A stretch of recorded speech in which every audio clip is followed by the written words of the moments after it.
looking for a reason, driven by the heart, fighting for a season, with sadness fall apart. Tell me not to worry, tell me to be strong, be my true reminder of where my love belongs. We'll be cutting edge, make a brand new sketch, fire in the heart, flipping hearts around. We'll be changing all that's wrong, and baby hold on, bring it on. We'll be running the show, bring it on, take it all as we go, bring it on, let's go, bring it on, let's roll the dice, bring it on tonight. Hello, my friends.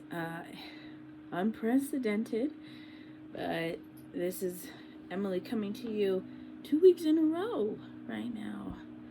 I am 7 days post-operation, and I'm trying my hardest to walk around my house, but I've also developed a cold that might be the flu. I'm not really sure. Some of the symptoms suggest that. But I've decided today we're going to talk about life stuff at the end and talk about some things that have been weighing on my mind this week around my crafting. And it is, oh, by the way, I'm wearing my hug that one of my dear friends sent me, Nicole.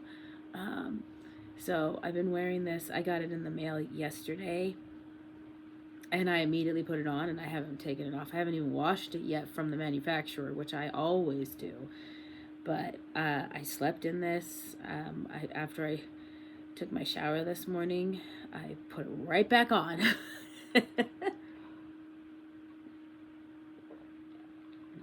But it's now mid-September, and I have not made any plans so far for. No, I've been making like organic plans for the holidays for my crafting, but I haven't made any solid plans. And I didn't have a panic attack about it yesterday, but it did start like I had this feeling of, oh crap, yesterday. And usually I'm pretty good about planning out what I'm going to be doing for presents and everything for the holidays as far as my crafting goes. So I've got out my crafting journal, and I'm going to be writing some lists of things in here that I want to accomplish. My energy level is really low. That intro I just showed you of me prepping this entire space, I cut out a lot of the times that I think all the times that I had to sit down and rest between things. And I tried really hard not to limp on camera, but I am still limping a lot. And so this video might take me the entire day to film. So, but at the same time, I want to try and get it done before Jimmy comes home from school.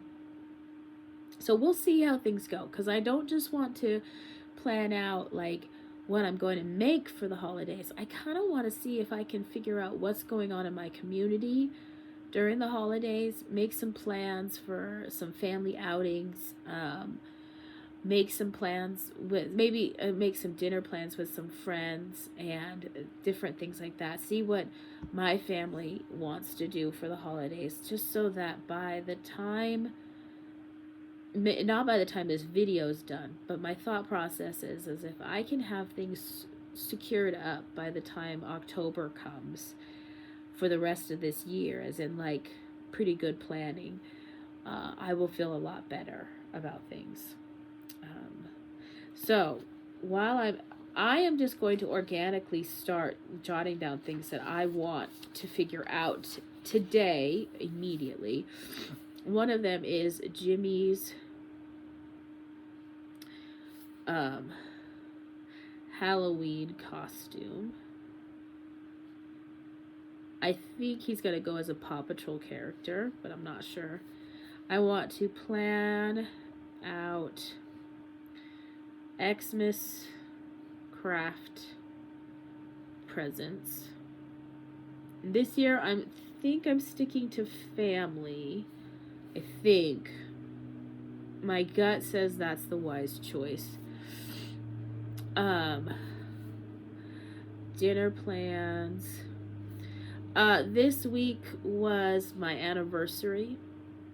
It was my fourth wedding anniversary to my husband, and unfortunately, because of the surgery last Friday, and then also I've been so sick. Our anniversary consisted of me lying in bed and then throwing up into a trash can at one point and things like that, and my husband taking care of all of us. But it also consisted of friends dropping by to say hi and to wish us well. Some people, my father-in-law brought us a casserole and stuff for dinner and everything. So I'm already losing my voice, I think. Oh, pardon me.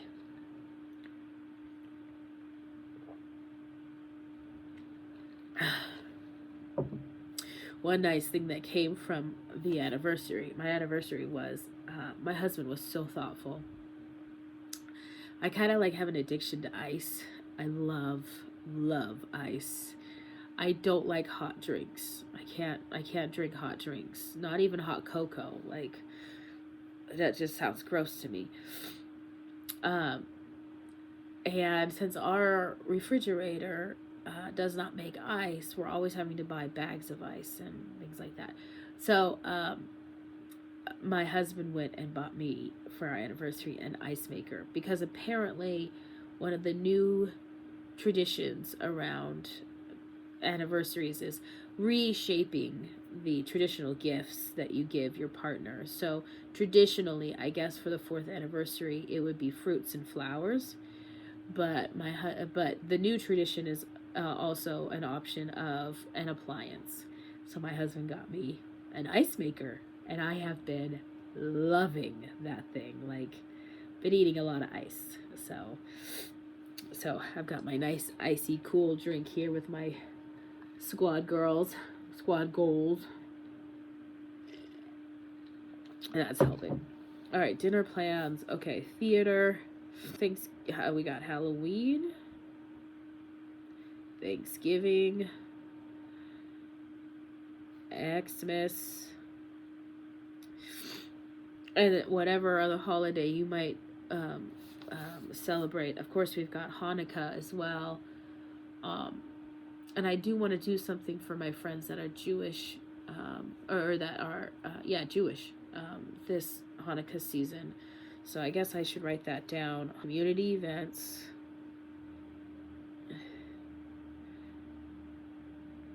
Okay, so let's get going on some of these things. So let's talk about some of the things that I want to stitch up for Christmas for my family. The first one is my mom found this, and she brought it to me one day and asked me if I would make this for her. So it's the grandchildren tree, and it is printed on it. It doesn't look like, not even sure that that's linen. I think it's just regular cloth. And so she asked me if I would make this for her, and I thought I would make this for her for Christmas. It has spaces for up to 15 names, and with Jimmy, I think that takes up every single space. All right, so that is 1, 2, 3, 4, 5, 6, 7, 8, 9, 10, 11, 12, 13, 14, 15. See? There we go. I was exactly right. So every single spot will be taken up. I think that's awesome that it uses exactly that. I bought this kit for to make for each of my siblings and myself. So there are 6. I have, including myself, there are 6 kids in my family. And so I thought for each family, I would make one of the gold collection ornaments. Oh my gosh, so many really cool ornaments are coming out now. I'm not really sure that I'm actually going to make this year because something else came up that I want to make for many of my siblings. So I'll flash. I'm still waiting for these things to arrive because the designer is in the Ukraine, and it's been about, I think it's taken, I think it's almost 2 months now that I'm waiting for them in the mail. I might be exaggerating that a little bit, but I don't think so. I'm looking at the tracking. It's literally been bouncing around the United States for the last like 3 weeks. I don't know why they're not just bringing it straight to Alaska. It's gone from like New York to California to Washington, then back to like was it Arizona, I think, and it just keeps bouncing around. Like I don't understand it. But the things that I want to make for my siblings out for delivery. Okay. Oh wait, does that wait? Do they mean it's actually gonna get here today? Track order. What in the world? Out for delivery in Anchorage on September 19th. Oh my gosh, I might get these. So I might need to, maybe I just won't talk about it right now and just wait until maybe it gets here. And I can then show you guys. I don't know. I don't know if other people experience this wherever you are in the world. But Alaska, shipping to Alaska is really weird. A lot of things you just can't get. Like, it's gotten to the point now that even if you're ordering anything that may have batteries in it, unless it's coming from a big company, I think that's what it seems like Amazon or something, they just won't ship it to Alaska. But at the same time, you can find it at some big box stores. It's because some big box stores would have already ordered it. It's interesting. I remember growing up, we had a lot less available to us here. But at the same time, my parents could make a phone call to a store down the lower 48 and order us up all of our clothing, our winter gear and everything like that. We used to have that catalog, that huge catalog. What was that? The Sears catalog. Oh, we loved going through that. It was so fun. My parents would just order our entire Christmas, our like, all of our winter gear and things like that, all from that catalog. It didn't matter what it was, and they would just ship it all up in one big box.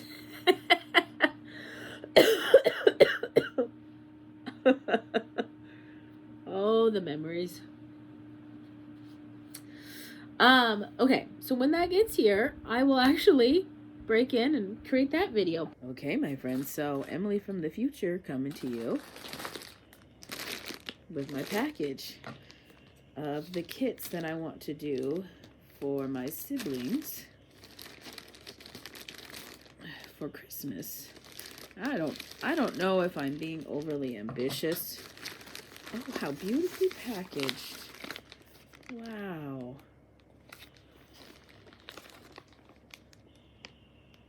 It's not just a hobby. Once you start embroidering or cross-stitching, you can't stop. Just like we can't stop creating unique patterns for you. It's been our passion since 2017, because after all, we love when you create.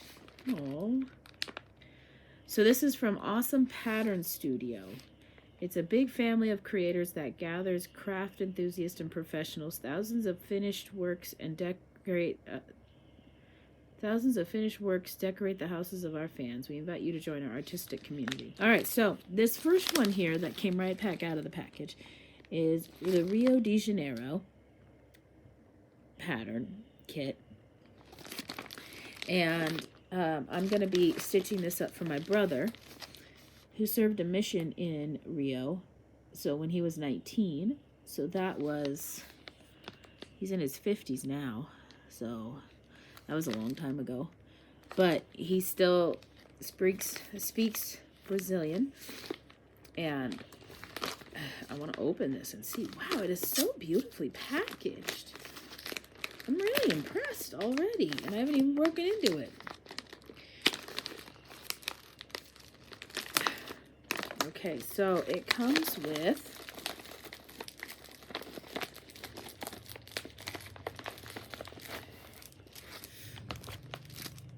the whole pattern, which I'll insert a picture of it because I don't think this tiny little picture of it is doing it justice, but I'm so excited about it. It's got the big Jesus Christ statue and everything on it. But this is a full coverage piece, which I think all of them are. So again, I don't know how ambitious I'm being. Then it comes with the floss, which doesn't seem like it's very much, honestly. And I wonder why it comes with two different fabrics. I didn't know that. Interesting. So the size is 120 by 162, and it's 120 by 162, also on 16 count. I might save that for his birthday. His birthday is next spring, so. But then we have Budapest, which is where my brother Zach served his mission. And so this one is also considered the level hard. It's full coverage. And there's 19,440 stitches on this one as well. So of the two choices, if push comes to shove, I'm going to obviously pick Budapest to do for my brother and his husband.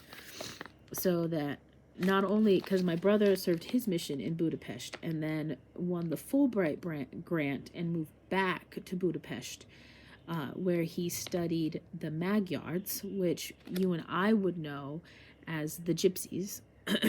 But the Magyars are the traditional name of that community.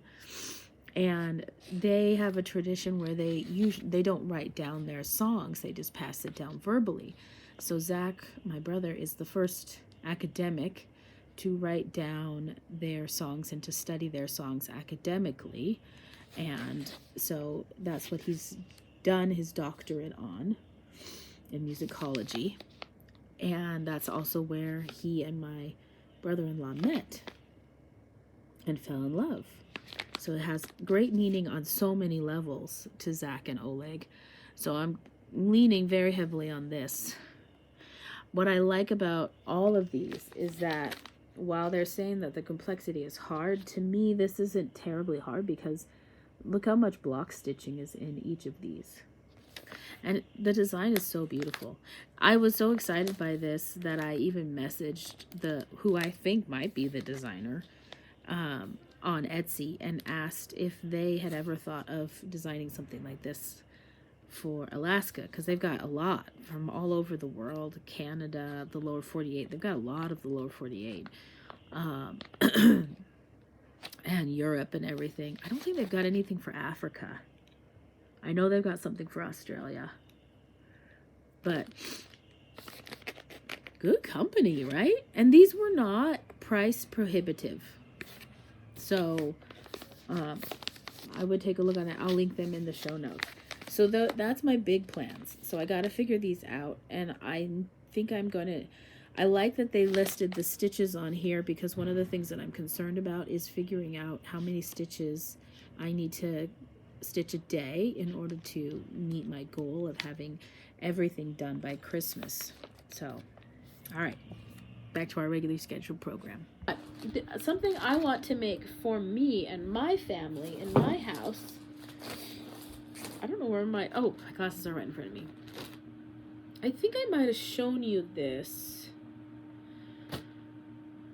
I can't remember, but in case you guys don't know, I love Ukrainian cross-stitch designers. I love them, absolutely. And I don't think it's because my brother-in-law is Ukrainian. I just think that there is something about Ukrainian designers that is unlike any place else. And maybe I'm wrong. Just like if you say like UK designers, they have a style all their own, right? UK designers to me, I mean, like if they're doing like modern cross stitch, it seems to me like they're kind of more, a little bit more pop starry, kind of like bubbly. Does that make sense at all what I'm saying? The vibes that I get from that? But anyway, but even with if I'm ordering something from a Ukrainian designer, even if it's a new design kind of a thing, I feel like there is a lot of tradition held within that design. And like it honors that through a modern viewscape or interpretation. I really don't know if I'm making sense. But anyway, so all of that to say, I got this for myself. I think it arrived back in July. And it's a kit that has all this. Look at this floss. And then it comes with this little bottle of beads. I think I showed this in my whip parade. I feel like I did. I'm not really sure. There's something in here down here. What is that? Oh, it's another thing of beads. So I've got yellow, I mean, not yellow, red and white beading. I'm pretty sure this is got some pretty good beading. But it comes, I haven't even opened it. I literally just opened it. Because I'm so nervous that I'll lose anything on this. And this is, to me, this is a precious design. I really, really want to do justice to this design. But it's a 3D cross-stitch design of a gingerbread house. And it's gotten to the point that I think I want to cross-stitch over the years an entire Christmas village. I mean, I say this and I haven't even started the first thing, which is this gingerbread house.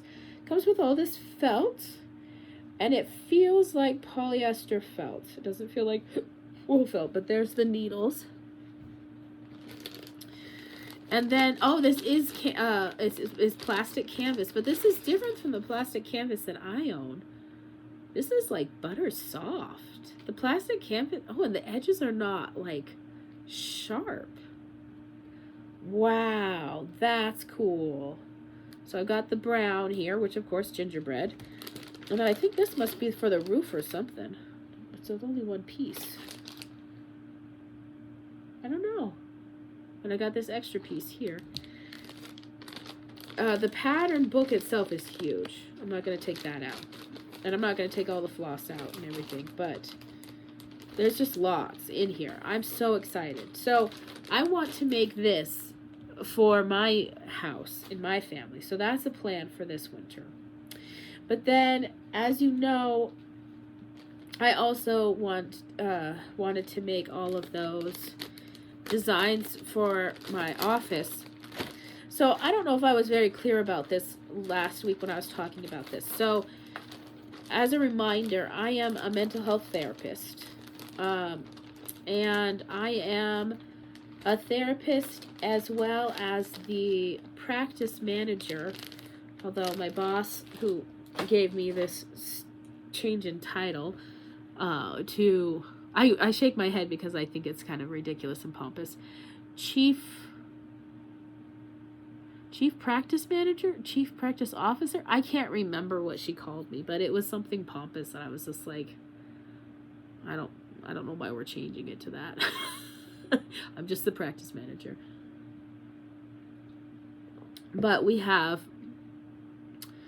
got a private practice and a community mental health. We've also got a nonprofit. And then we've decided to put all of these things under the umbrella of a parent company, and we're switching over to a corporation. And then our all of the things underneath it are going to be divisions of that corporation. So I'm the practice manager for all of those things. And one of our biggest things is that we want to make, I think we've achieved it actually, an inclusive, welcoming place for any therapist to join. One thing that I don't know if I've ever mentioned before, but in the world of mental health, it's really kind of strange because what you'll often find are people like myself who we term as wounded healers who go out and, we get our masters, we do all of the extra training that we're supposed to do, and at this point I'm at the highest level of licensing I can ever get in my lifetime. But within that, when we go to work, when we choose to work for other organizations that are serving the community, what we find is that we ourselves are actually very much verbally and emotionally abused by the people that we work for. I've been called lots of names by my superiors in this industry. I've been actually called stupid. I have been... So one of the things that we as clinicians run into a lot is that we love our job. We adore our clients. But we hate where we work.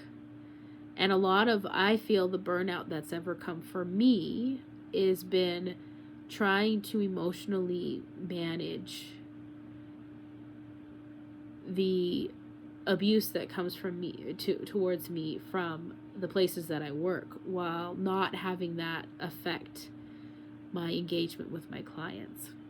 And I think that's happened to a lot of therapists. So our goal at our company is to create a space where the exact opposite happens.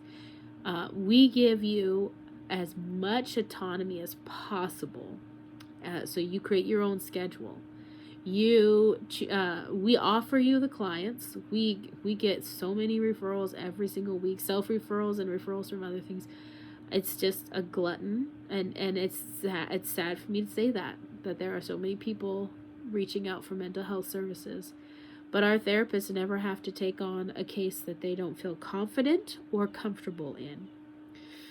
And we make it very clear to them that we will not judge them or criticize them if they decide that they don't feel up to the task of taking on a client or a demographic. So we give them all kinds, so much autonomy.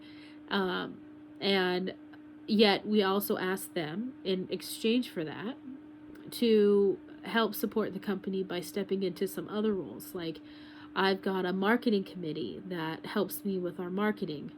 I've got a committee that's taken on helping us transition to our new electronic health system. I've got a committee that helps with our intake department. So that's with all the referrals and everything. And so this is on top of their normal duties. But all of our clinicians gladly volunteer for whatever they can because they love working for us and with us. And we have over 35 counselors right now. I think about half or maybe a little more work strictly telehealth, so they work from their homes, and so they don't have offices. But the rest of the people that work from our office that's in Fairbanks, in Anchorage, and we're soon to have an office in Juneau. We've got clinicians in Juneau, we just don't have an office in Juneau, so we're figuring that out. I thought it would be super cute if everybody got to name their own office, except I was told what my office was named, but it's also absolutely beautiful, but it was done in love, right?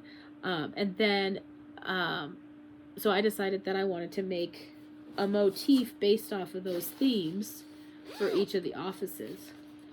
So now, since I've been sick or down recovering, I have finished two, but I haven't fully finished two of the designs. The first one is the compass. This one's for Corey. And then this one, I think it's called the junction or the road. I'm not real. I have to look this back up again. But I think this one is supposed to be for Callie.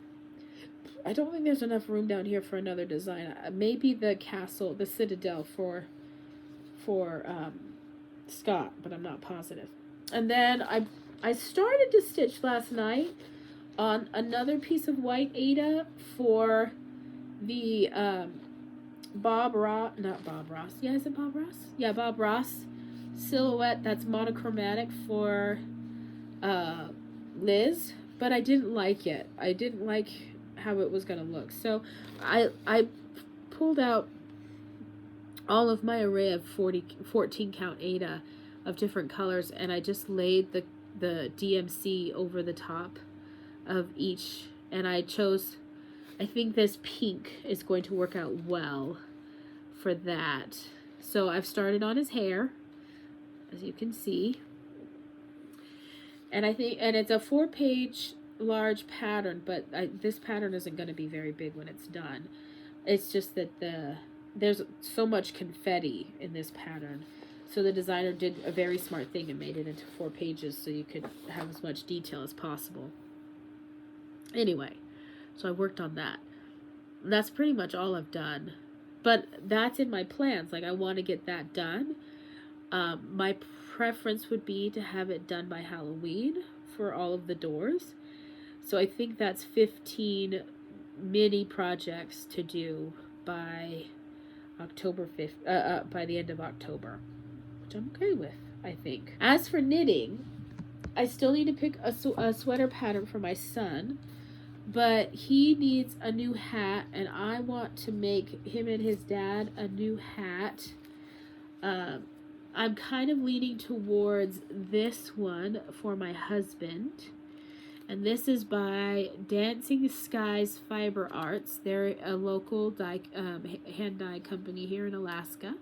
They're very sweet.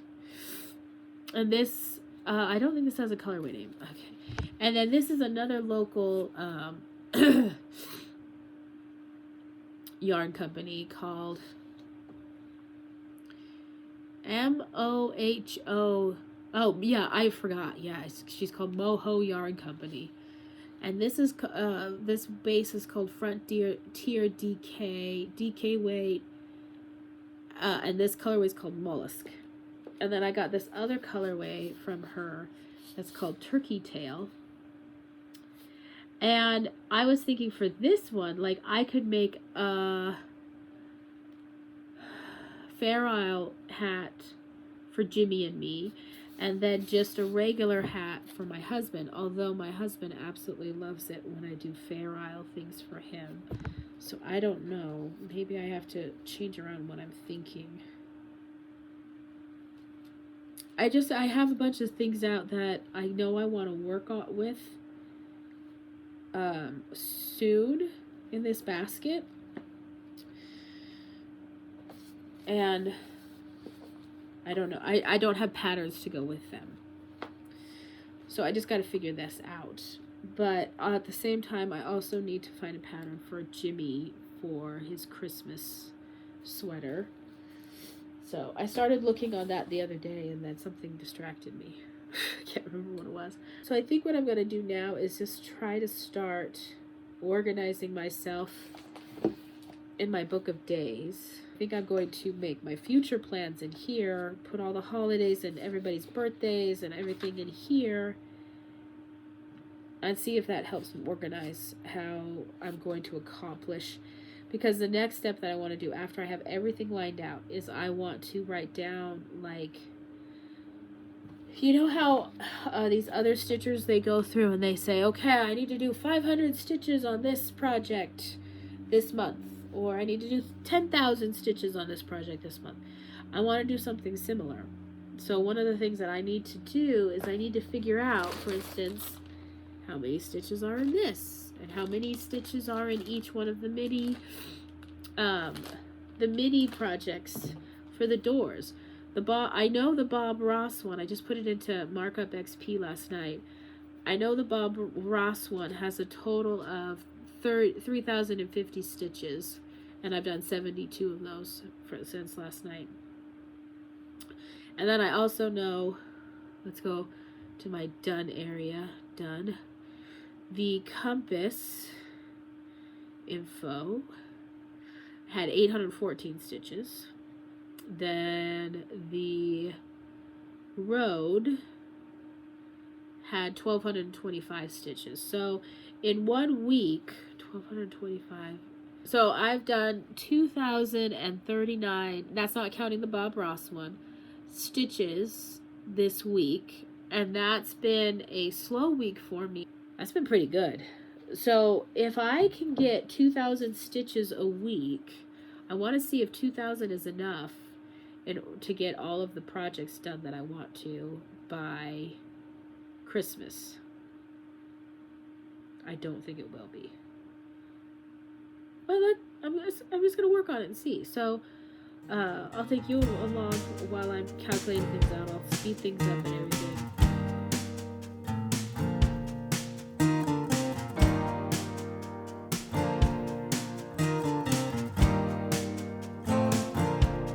Open up the window.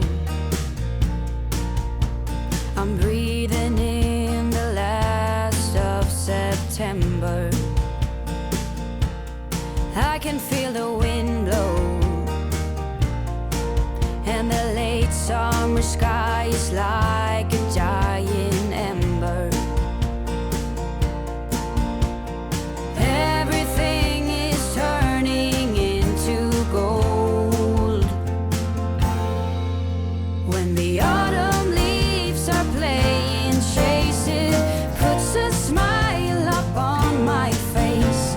They leave their branches one by one and whirl around there just for fun.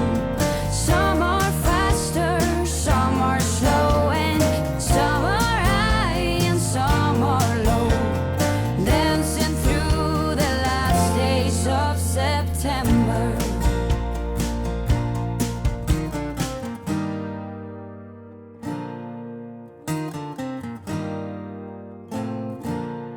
Since I was a little child, every year for as long